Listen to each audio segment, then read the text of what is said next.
ಎಲ್ಲರಿಗೂ ನಮಸ್ಕಾರ. ನಾನು ಈ ವಿಡಿಯೋನ ಮಾಡ್ತಿರೋ ಉದ್ದೇಶ ಏನಪ್ಪ ಅಂದರೆ, ನಾನು ಇತ್ತೀಚೆಗೆ ಕಾಂತಾರ ಸಿನಿಮಾನ ನೋಡ್ಕೊಂಬಂದೆ. ನಾನು ಚಿತ್ರಮಂದಿರದಲ್ಲಿ ಒಂದು ಸಿನಿಮಾನ ನೋಡಿ 1 ವರ್ಷ ಆಗಿತ್ತು, ಹಲವಾರು ಕಾರಣಗಳಿಂದ.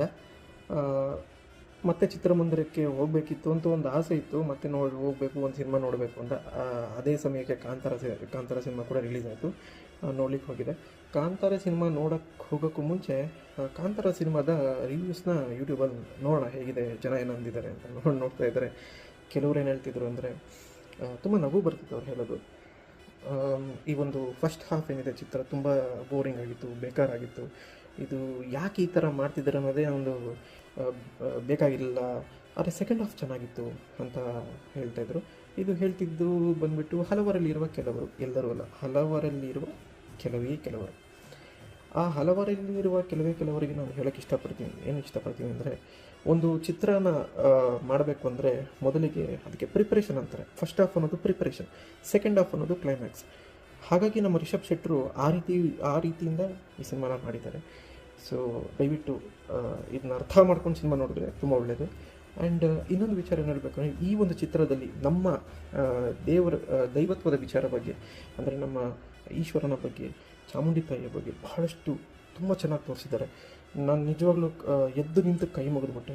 ಮತ್ತೊಂದು ವಿಚಾರ, ನಾನು ಈ ಚಿತ್ರದಲ್ಲಿ ತುಂಬ ಇಷ್ಟಪಟ್ಟಂತಹ ಒಂದು ಪಾತ್ರ ಅಂದರೆ ಅದು ಈ ಚಿತ್ರದ ನಟಿ ರುಕ್ಮಿಣಿ ವಸಂತ್ ಅವರು. ಕಾರಣ ಇಷ್ಟೇ, ಅವರು ರಾಣಿ ಪಾತ್ರದಲ್ಲಿ ಬಹಳಷ್ಟು ಅಚ್ಚುಕಟ್ಟಾಗಿ ತಮ್ಮ ಪಾತ್ರವನ್ನು ನಿರ್ವಹಿಸಿದ್ದಾರೆ.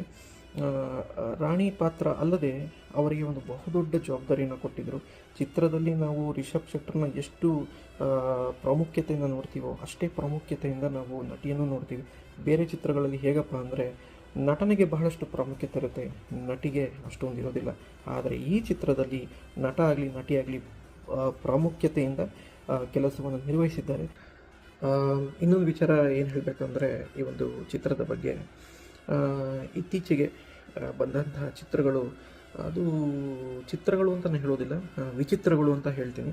ಅಂತಹ ಒಂದು ವಿಚಿತ್ರಗಳ ನಡುವೆ ಒಂದು ಒಳ್ಳೆ ದೈವತ್ವದ ವಿಚಾರವನ್ನು ಸಾರಲು ಬಂದಂತಹ ಒಂದು ಚಿತ್ರ ಅಂತಲೇ ಹೇಳೋಕ್ಕೆ ಇಷ್ಟಪಡ್ತೀನಿ ಈ ಒಂದು ಕಾಂತಾರ ಚಾಪ್ಟರ್ವನ್ನು.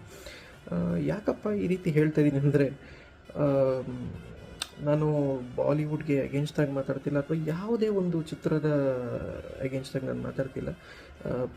ಜೀವನಕ್ಕೆ ಪ್ರತಿಯೊಂದು ಅಂಶವೂ ಬೇಕು, ಪ್ರೀತಿ ಪ್ರೇಮ ಪ್ರಣಯದ ಚಿತ್ರಗಳೂ ಬೇಕು, ದೈವತ್ವದ ವಿಚಾರ ಹೊಂದಿರತಕ್ಕಂಥ ಚಿತ್ರಗಳೂ ಬೇಕು. ಆದರೆ ಪ್ರೀತಿ ಪ್ರೇಮ ಪ್ರಣಯ ಅಂತ ಹೇಳಿಕೊಂಡು ದೈವತ್ವನ ನಿಲ್ಲಿಸೋದು ಅಂದರೆ ತಪ್ಪಾಗುತ್ತೆ.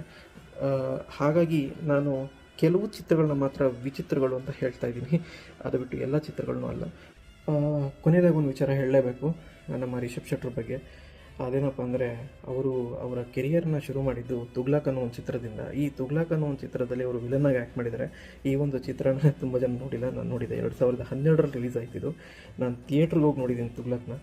ಆ್ಯಂಡ್ ಅದಾದ ನಂತರ ಅವರು ಹಲವಾರು ಚಿತ್ರಗಳಲ್ಲಿ ಸೈಡ್ ರೋಲ್ ಮಾಡ್ತಾಯಿದ್ರು. ಲೂಸಿಯಾ ಚಿತ್ರದಲ್ಲೂ ಕೂಡ ಪೊಲೀಸ್ ಇನ್ಸ್ಪೆಕ್ಟ್ರಾಗಿ ಅವರು ಸೈಡ್ ರೋಲ್ ಮಾಡಿದ್ದಾರೆ, ತುಂಬ ಜನಕ್ಕೆ ಇದು ಗೊತ್ತಿಲ್ಲ. ಆನಂತರ ಅವರು ಅಟ್ಟಹಾಸ ಅನ್ನೋ ಒಂದು ಚಿತ್ರದಲ್ಲಿ ನಟನೆ ಮಾಡಿದ್ದಾರೆ.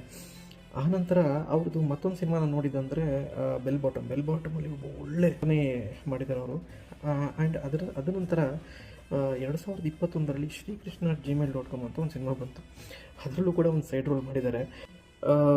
ನಮ್ಮ ರಕ್ಷಿತ್ ಶೆಟ್ಟಿಯವರು 2017ರಲ್ಲಿ ಕಿರಿಕ್ ಪಾರ್ಟಿ ಅನ್ನೋ ಒಂದು ಚಿತ್ರನ ಆ ಚಿತ್ರದಲ್ಲಿ ನಟನೆ ಮಾಡೋದು. ಅದಕ್ಕೆ ನಿರ್ದೇಶಕ ಯಾರಪ್ಪ ಅಂದರೆ ನಮ್ಮ ರಿಷಬ್ ಶೆಟ್ಟರ್.